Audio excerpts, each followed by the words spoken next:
Let's say you've taken an image and you brought it into Photoshop, and the sky just is not quite doing it for you. It's something along the lines of plain blue sky like this.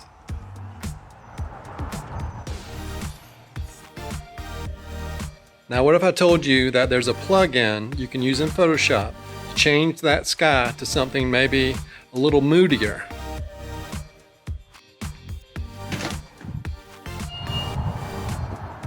Like this.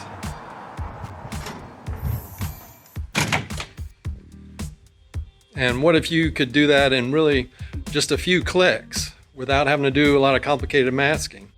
Well, I'll show you the plugin called Luminar after we roll that intro.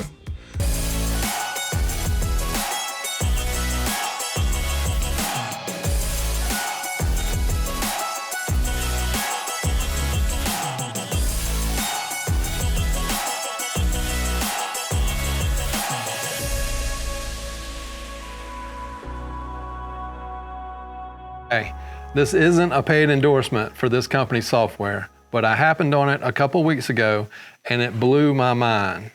I will have an affiliate link down below, so if you do want to give this software a try, using that link would be much appreciated.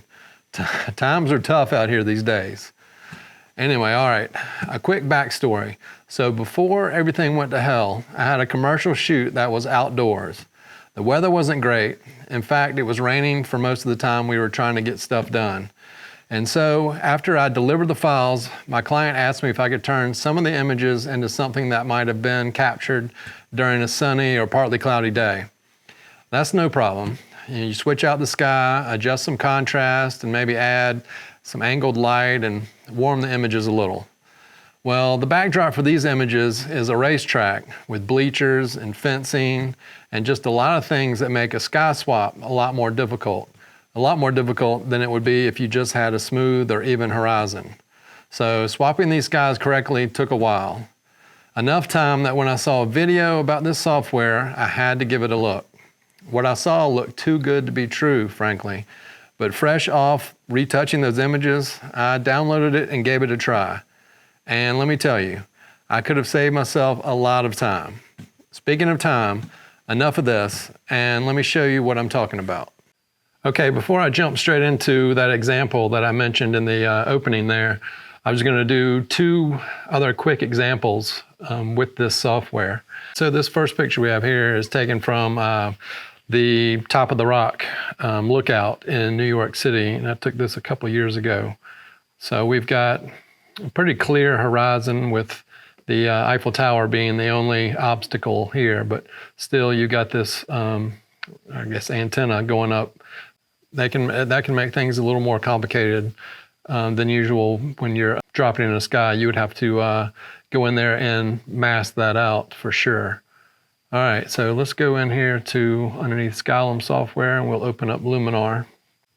All right, now that we're in Luminar, basically what you do is you come over here to the creative palette and we'll go to AI sky replacement. Now they do have several of their own sky replacements in here, and you can try each one of these. I mean, look how, boom, right there. You can see this is perfectly masked. We got a little bit going on the horizon, so we can actually adjust that horizon position somewhat if we need to. I'm doing this on my tablet, so things are a little jerky. And there's some other horizon blending. You can see that right there. Pretty strong right out of the box. So that's Blue Sky 2. Let's see what like Blue Sky 3. So you can see right away just how amazingly this plugin will mask out structures like this. I mean, we can zoom right in. And you can see it's perfectly masked in there. Before, you would have to manually come in here and paint that mask to give this a realistic look. So all these, you can see, I mean, the sun is on the wrong side there, and you can actually go in advanced settings and we can flip the sky But some of these skies aren't gonna work for what we're using them for. And you can relight the scene, which will bring some of that color from the sky down into, in this case, the skyline. And then just all kinds of other, if you need it, here's atmospheric haze. Just different tools you can use in different scenarios. Let's see if there's something that looks a little bit better. And then you can always bring in your own skies, which we'll do here in a minute. So that's just our first example right there. Let's get out of this one. Let's go to something a little more complicated. So if someone came to me and wanted a sky replacement on this picture, I don't think I would really even know where to start. And you'd probably have to go into back here in the channels and pull out a blue channel and paint in all these leaves and create some kind of a mask and then invert it and then drop a sky going using that route. But we will just duplicate that layer. Let's go under filter back in here and open up luminar, and we'll see how it does with all these leaves and branches. All right, so we've got this pulled up in luminar. We're gonna go back over here to the creative palette, go to AI sky replacement, and we'll see what some of their skies look. I mean, pretty amazing right there. I mean, we got a little bit going on, seeing that horizon blending. We'll have to come in here and mask the bridge. I see it's picking up the white edge of the bridge in the sky here. Let's go to advanced settings. We can also put a defocus. We can kind of blur that sky just a little bit to have it look more realistic.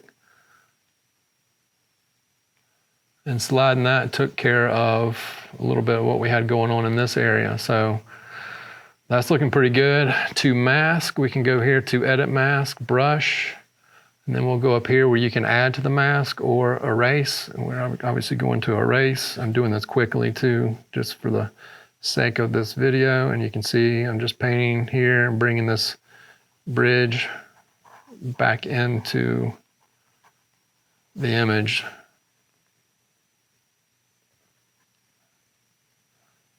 But if I needed to put a replacement sky on this image and all I need to worry about was this bridge instead of all this in here, thank you very much. All right, let's go back up here and let's pull in one of our own sky images, which I pulled a couple that I have just here on my hard drive. Let's try this one here. There we go. So just a good thing to do is to have your own sky libraries. And with those, you can come in here and drop your own skies in. They'll be completely customized to you. Let's go, let's add a little haze to this. There we go. The bridge is a little hot. I would probably come in here and probably bring that exposure down if I was going to spend more time, but that would be done over in Photoshop. But you add that haze in and this sky is looking, I mean, it's freaking amazing. Amazing, amazing tool. All right, now let's go.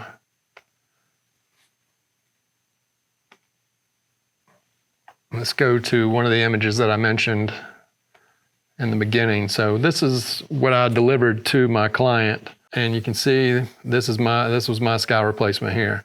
So in order to do that, I had to come in here, work these trees. This is some plastic you can see sky through. You've got the flagpole here, flag. These different edges over here. So all this was masked in this little crack here. All this stuff was masked in manually. And I had just some tough stuff like this here, which I think I just kind of left that as is, to be honest. So let's take that out. And this is going to be kind of tricky for any software because his fire suit is white and it's pretty closely matching the grayed out or white sky that we had that day. And so we will probably have to create some sort of a mask around Ryan here to make this work, but that is minor compared to creating this mask from scratch. All right, so here we are in Luminar. We're gonna go to the Creative palette, AI Sky Replacement. Let's go to Sky Selection. Let's load one of our skies again. So let's go with this one here. So that looks pretty good all around with the flag. These trees look great. The only thing that we're catching is his fire suit here, like I thought we might. And let's go under Advanced. And let's add some haze.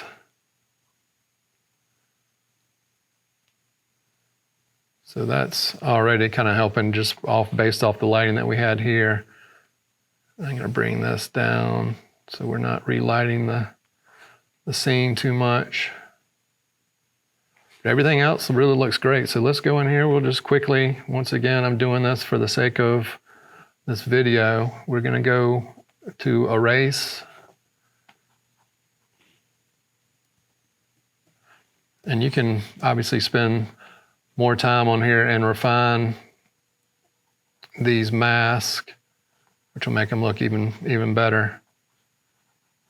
But I'm gonna quickly do this for y'all. All right, so I've just quickly gone in here and masked him out from the sky.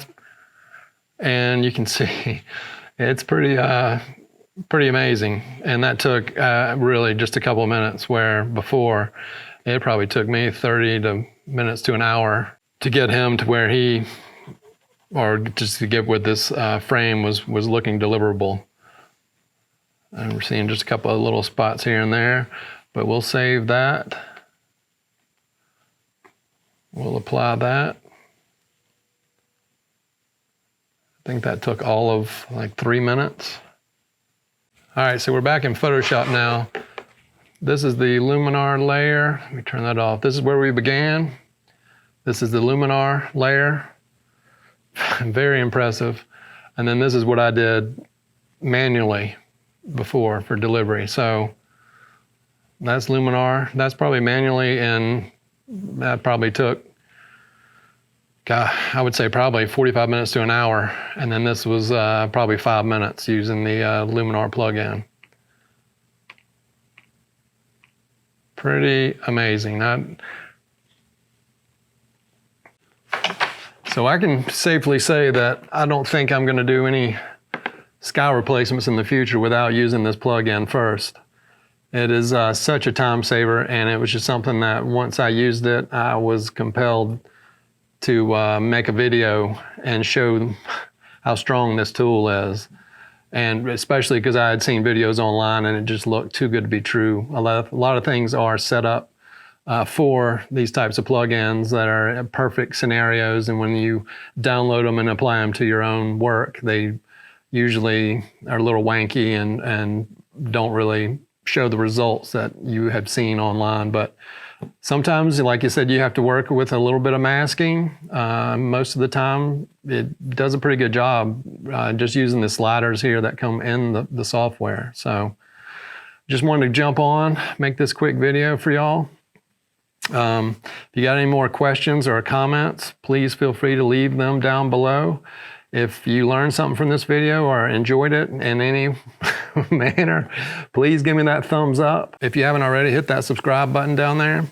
And you might want to click the bell too, because I've only got 300 and something subscribers. So I doubt that YouTube is alerting anyone when I post videos. And you can always find me on Instagram and Twitter at QuantsPhoto.